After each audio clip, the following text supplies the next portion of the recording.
2025년도 새해 첫 주일을 맞이하게 되었습니다.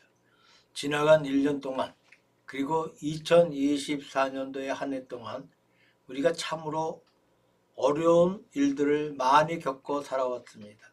그 모든 어려움 가운데서 하나님께서 우리를 축복하시고 우리를 보호하셔서 무사히 잘 건널 수 있게 하시고 오늘 2025년도 첫 주일을 맞는다는 것이 얼마나 감사한지 모릅니다. 새해를 맞이하면서 우리 모든 성도 여러분들 한 분 한 분 모든 가정과 하시는 모든 일 위해 하나님의 풍성한 축복이 저와 여러분들에게 임하시기를 먼저 축원해 드립니다.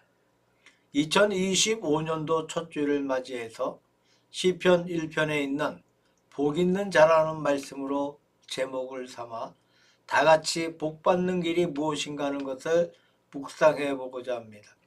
시편 1편에는 복 있는 자의 길을 나무에 비유하고 있습니다.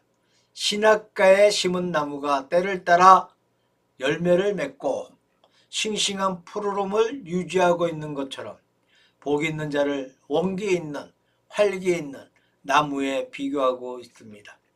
신약에 예수님께서 말씀하신 팔복에는 8가지의 복이 나와 있습니다.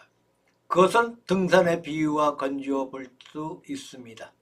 8가지 비유 하나하나를 따져 올라가면 낮은 복에서 높은 복으로 점점 복이 향상해 가고 복의 차원이 높아져 가는 것을 봅니다. 마음이 가난한 자는 천국이 저일 것이며 애통하는 자는 위로함을 받을 것이요 온유한 자는 땅을 차지할 것이요 의를 사모하는 자는 배부를 것이요 여기까지는 자기 완성의 길이 아닌가 생각합니다. 우리 자신들이 하나님을 믿으면서 복음 가운데서 말씀으로 우리들이 배부른 상태까지 가는 과정을 말합니다. 나머지 4가지를 보게 되면 이렇게 나 자신을 완성한 후에 무엇인가 남을 위해서 봉사하는 길을 말하고 있습니다. 남에게 긍휼을 베풀어주고 사람과 사람 사이에 화평을 도모해주고 드디어 마지막에는 복음을 위하여 옳은 길을 위하여 흔연히 고난도 감수한다는 최고의 축복으로 가고 있는 것 같습니다. 우리가 복을 받는다라고 하는 것은 제 생각에는 사람의 본능이 아닌가 생각됩니다. 새해 벽돌을 맞이하게 되면 사람들이 사주팔자를 보고 관성을 보고 손금을 보고 하는 여러 가지의 일들이 있어요. 따지고 보면 사람이 복을 받고자 하는 것은 인간의 본능이라고 말할 수 있습니다. 어떤 사람은 현대교회를 비판하면서 성도들이 하나님 앞에 나와서 복을 달라고만 한다. 그러므로 그것은 참된 신앙이 아니고 기복신앙이다 라고 하면서 한마디로 단죄하는 것을 볼 수가 있습니다. 그러나 제가 생각하기에는 그 단죄는 너무나 성급한 단죄이고 무엇인가 잘못되어 있다고 생각이 됩니다. 사람이 복을 구한다는 것은 하등의 잘못이 아닙니다. 누구든지 다 복을 받기를 원하고 있는 것이 인간입니다. 존엄한 본능인 줄로 믿습니다. 중요한 것은 그 복의 내용이에요. 어떠한 복을 우리가 받을 것인가? 또 복을 받는 방법입니다. 우리가 어떻게 복을 받을 것인가? 그것이 문제이지 복 받으려고 하는 자체는 잘못이 없다고 생각이 됩니다. 구약의 솔로몬이 기브온에서 제사를 마쳤을 때 하나님께서 내가 무엇을 원하느냐라고 물으셨고 솔로몬은 하나님 앞에 지혜와 총명을 주시고 이 백성을 다스리게 하옵소서라고 간구했어요. 하나님께서 솔로몬의 소원을 기뻐하시면서 내가 내 자신을 위해서 오래 사는 것, 부자가 되는 것, 영화를 누리는 것을 구하지 아니하고 백성을 위해서 구했으니 잘하였도다 라고 하신 말씀이 있어요. 중요한 것은 무엇을 구하느냐 하는 내용입니다. 혹은 육신의 복이 있어요. 혹은 지혜의 복이 있습니다. 혹은 재물의 복이 있습니다. 혹은 자녀의 복이 있어요. 우리 믿는 성도들을 위해서는 신령한 복이 있습니다. 이러한 복을 구하는 것이 하등의 잘못이 아닌 것이 명백한 사실입니다. 중요한 것은 어떤 복을 구하는 것인가입니다. 우리가 흔히 미신으로 보고 있는 관상을 본다거나 이 손금을 본다거나 혹은 사주팔자를 본다거나 하는 미신적인 행동과 우리가 받을 신앙의 복을 받는 길의 차이점이 무엇입니까? 제 생각에는 세상의 미신적인 방법은 운명적으로 받고자 하고 있습니다. 사람에게는 복이 정해져 있어요. 운명적으로 복을 받게 되었거나 운명적으로 복을 못 받게 되어 있습니다. 그러니까 받게 되어 있는 분은 누구든지 복을 받는다는 거예요. 내 운명이 어떤 것인가 그것을 알고자 하고 있습니다.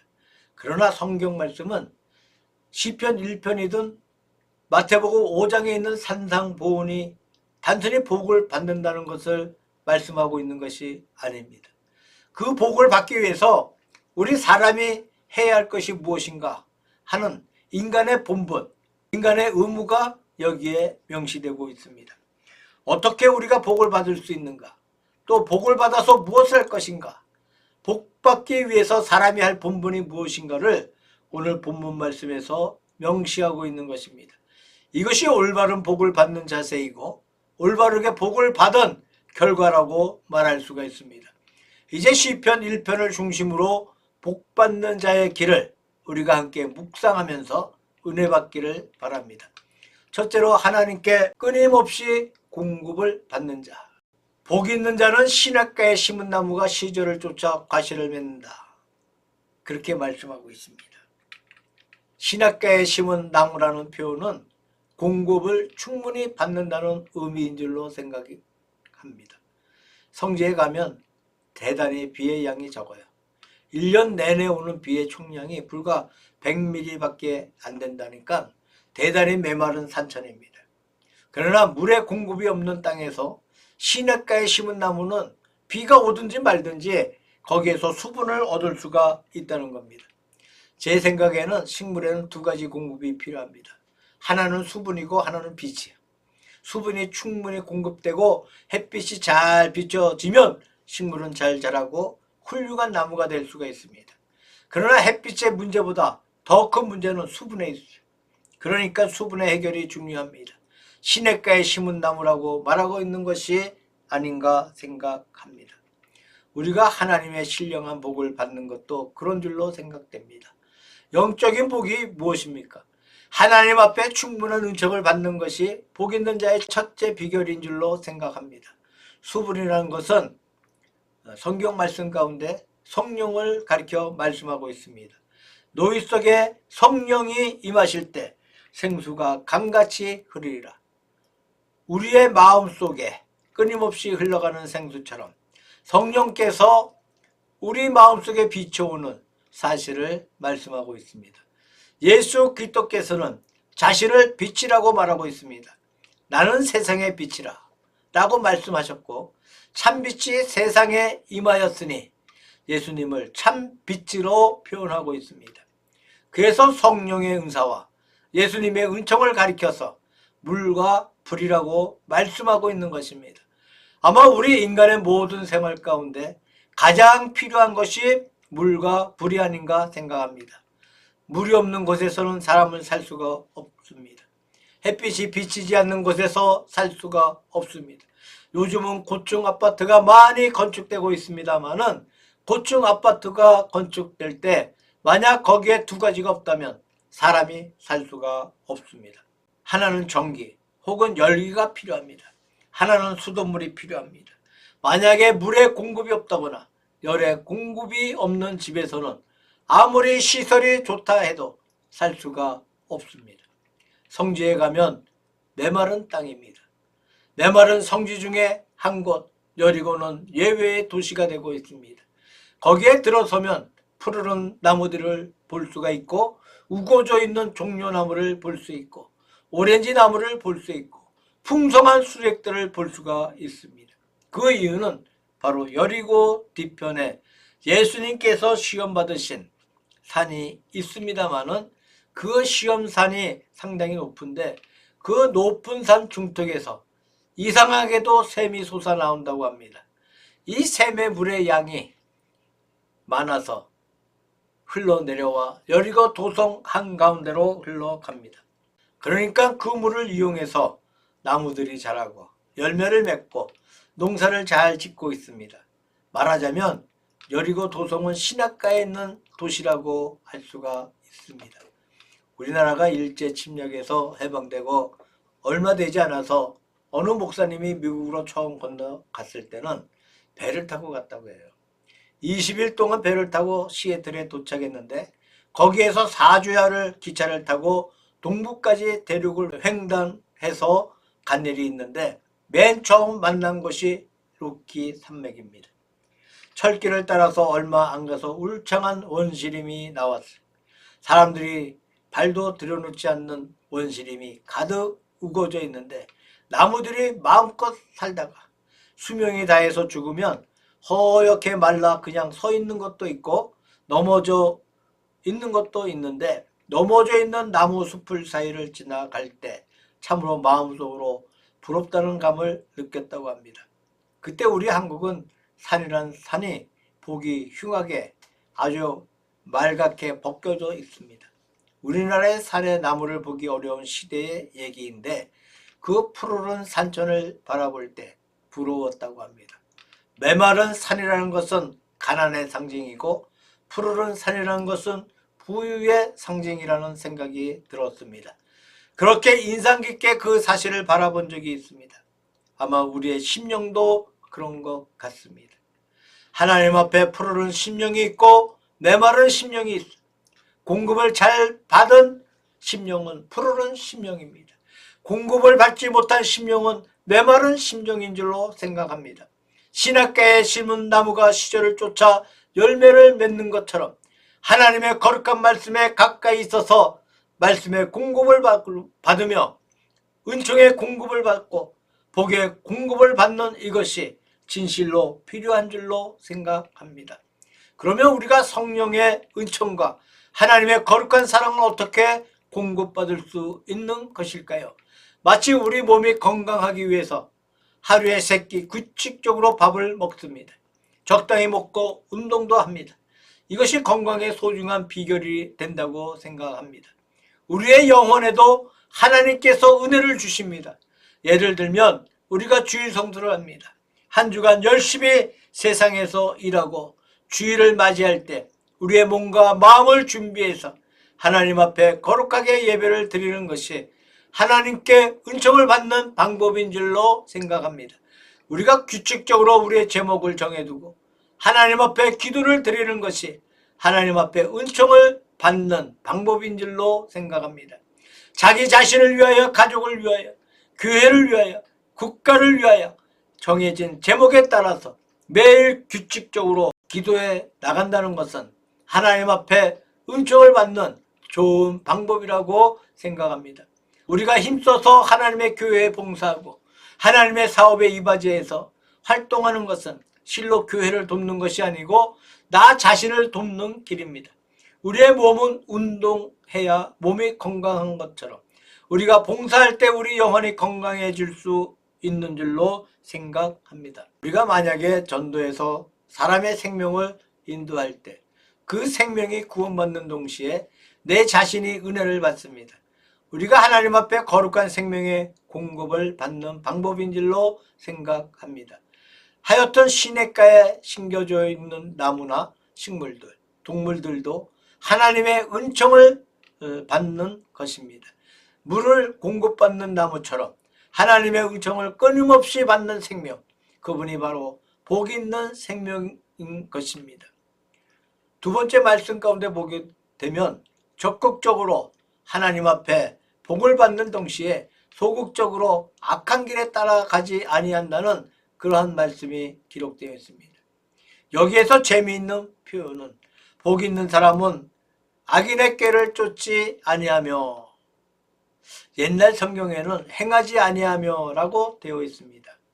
죄인의 자리에 서지 아니하며 오만한 자의 자리에 앉지 아니하며, 여기에 걸어가며 서 있으며 앉으며라는 표현이 나오고 있는데 죄악에 끌려가는 단계를 묘사하고 있다고 생각이 듭니다. 큰 도시의 뒷골목에 가면 여러 가지 죄악들이 많습니다. 어떤 사람이 그쪽으로 걸어갑니다. 가다가 보니까 어떤 길 한 모퉁이에 사람들이 모여 도박을 하고 있어요. 야바이꾼이 거기에 있는 것입니다. 사람들의 돈을 낚아채기 위해서 모여 있는 것입니다. 이분이 그냥 가면 좋겠는데 거기에 우두커니 서서 구경을 합니다. 어깨 너머로 들여다보고 있어요. 한참 보다가 어떤 마음이 들었는지 마음이 움직여 사람들을 해치고 들어갑니다. 거기에 주저앉아. 그래서 도박을 하게 돼. 처음에는 돈을 조금 땄는지 모르겠지만 결국은 가지고 있는 돈을 다 잃어버리고 울상이 되어서 돌아가는 모습을 볼 수가 있습니다.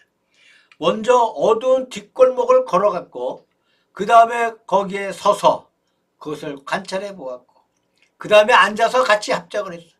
이것이 그분이 죄를 짓게 되는 길인 것입니다. 걸어갔다는 것은 유혹의 세계에 다녔다는 말입니다. 섰다는 것은 유혹의 세계에 관심이 커졌다는 이야기입니다. 거기에 흥미를 느꼈다는 말입니다. 앉았다는 것은 거기에 동화되었다는 뜻입니다. 도박만 그런 것이 아니에요. 요즘 청소년 범죄 사건이 대단히 문제가 되고 있습니다. 마약 사건이 아주 심각합니다. 미국 같은 나라에는 마약에 대한 전쟁을 선포하고 단속하고 있습니다. 미군들이 활동하고 있는 곳에도 마약에 노출되어 있다고 생각합니다. 문제가 되고 있어요.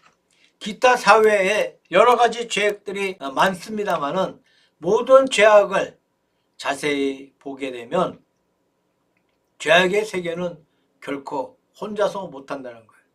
반드시 거기에 친구가 있어요. 친구에게 이끌려 거기에 가담하게 되고 그 자신이 주모자가 되고 죄악 가운데 깊이 빠져가는 것입니다. 그 세계에 유혹을 받고 있는 것입니다. 우두커니 서서 그 세계에 관심을 기울이는 것입니다. 그 다음에 거기에 앉으며 그 세계에 합작하고 동화되었다는 얘기입니다. 사람이 어떠한가 하는 것은 그 사람이 누구를 사귀고 있는가 하는 것을 보아서 알 수 있다는 그러한 말이 있습니다. 선한 사람은 선한 친구를 좋아합니다. 악한 사람은 악한 친구들을 좋아합니다.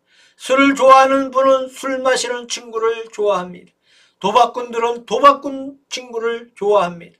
내가 어떤 사람이냐는 것은 내가 좋아하는 분이 어떤 사람이냐 하는 것을 보아서 알 수가 있다는 겁니다. 워싱턴을 말하기를 악한 친구와 함께 있기보다 고독이 더 좋다 라는 그런 말을 했어요. 우리가 어떤 세계에 살고 있으며 어떤 유혹을 받고 있습니까? 그것이 문제라는 겁니다. 옛날 중국의 교훈집인 책은담에 의로운 자에게 임시적인 고독이 있고 악한 자에게는 영원한 고독이 있다는 말이 있습니다. 세상에는 악한 자의 꾀임이 너무너무 많습니다. 이것을 거절하는 것은 임시적인 고독을 느낄 것입니다.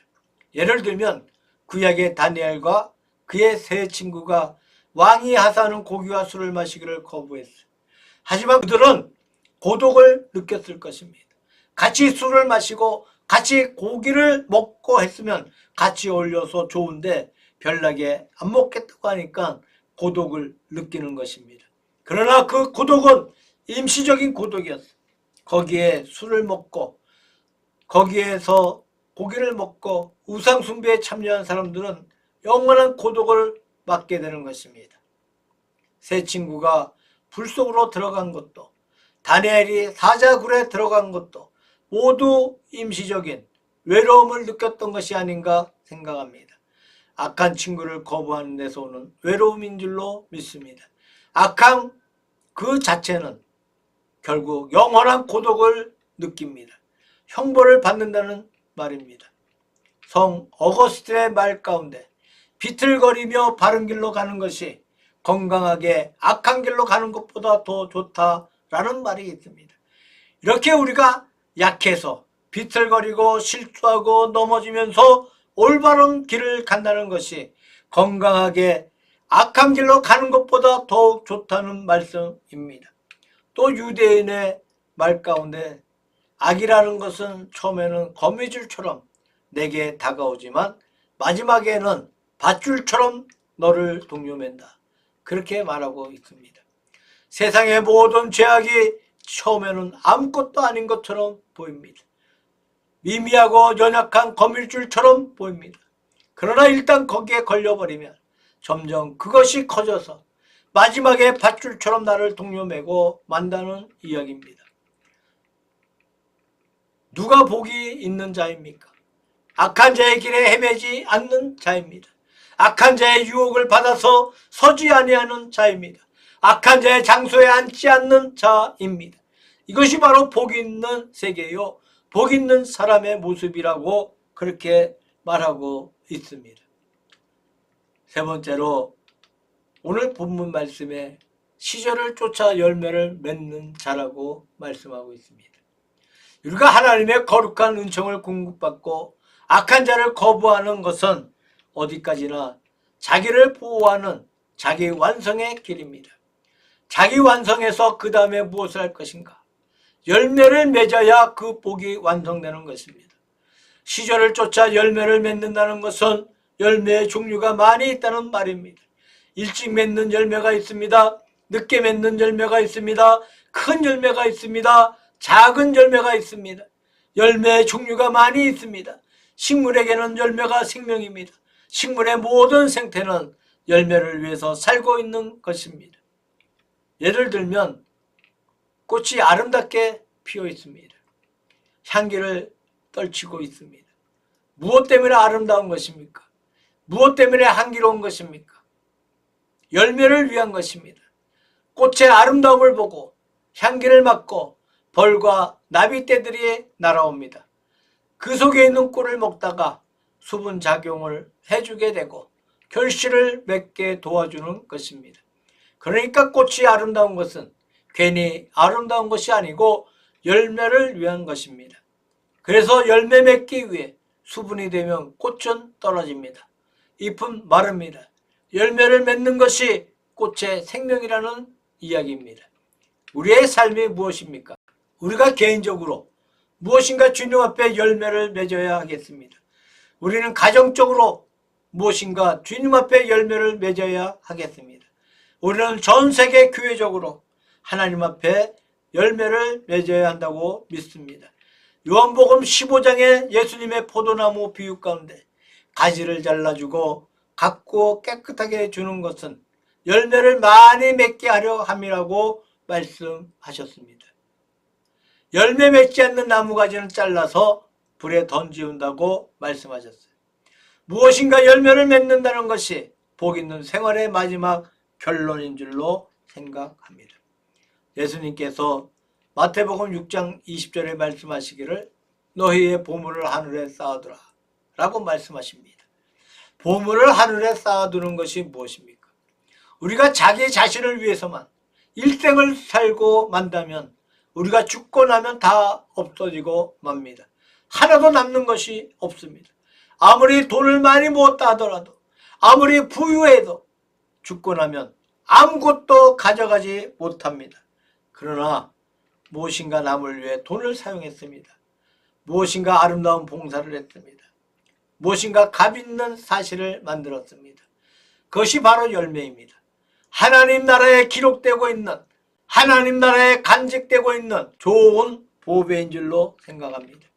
시편 1편은 맨 처음에 복 있는 자는 이렇게 시작하고 있습니다. 그리고 마지막에 악인의 길은 망하리로다 그렇게 끝나고 있습니다. 말하자면 복이 있는 자와 악한 자의 두 길이 대조되고 있습니다. 복 있는 자와 멸망하는 자, 의로운 자와 악한 자, 이 두 줄기를 여기에 말씀하고 있습니다. 아득한 옛날에 인간의 시조 아담의 자손 가운데 아벨과 가인이 태어났습니다. 아벨은 의로운 길로 갔습니다.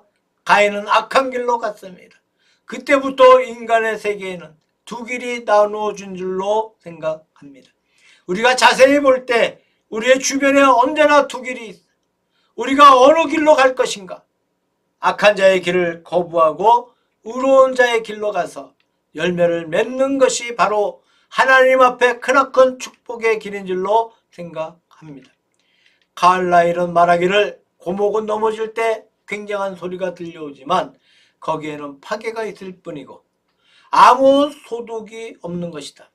그러나 봄철에 씨앗이 땅에 떨어질 때는 소리도 들리지 않지만 불온간에 땅속에서 움터 나오게 되고 자람이 있고 마지막에 좋은 열매를 맺는다 라고 했습니다. 악한 자가 넘어질 때 굉장한 소리가 들려오고 두려움을 느끼게 하지만 거기에 아무것도 남는 것이 없다는 거예요. 그러나 의로운 자는 작은 아름다운 씨를 뿌릴 때에는 소리가 없어요. 그러나 세월이 흘러가면 거기에 움이 터나옵니다. 무엇인가가 열매를 맺게 됩니다. 영원히 계속되는 영광스러운 열매를 볼 수 있는 것입니다. 2025년도가 우리 앞에 전개되고 있습니다. 우리 앞에도 두 가지 길이 환하게 열려 있어. 선한 자의 길이냐, 악한 자의 길이냐, 임시적인 길이냐, 영원한 길이냐, 이러한 사실을 우리가 생각해 보면서 오늘 본문 말씀이 말하고 있는 것처럼 복 있는 길을 선택하시기를 바랍니다.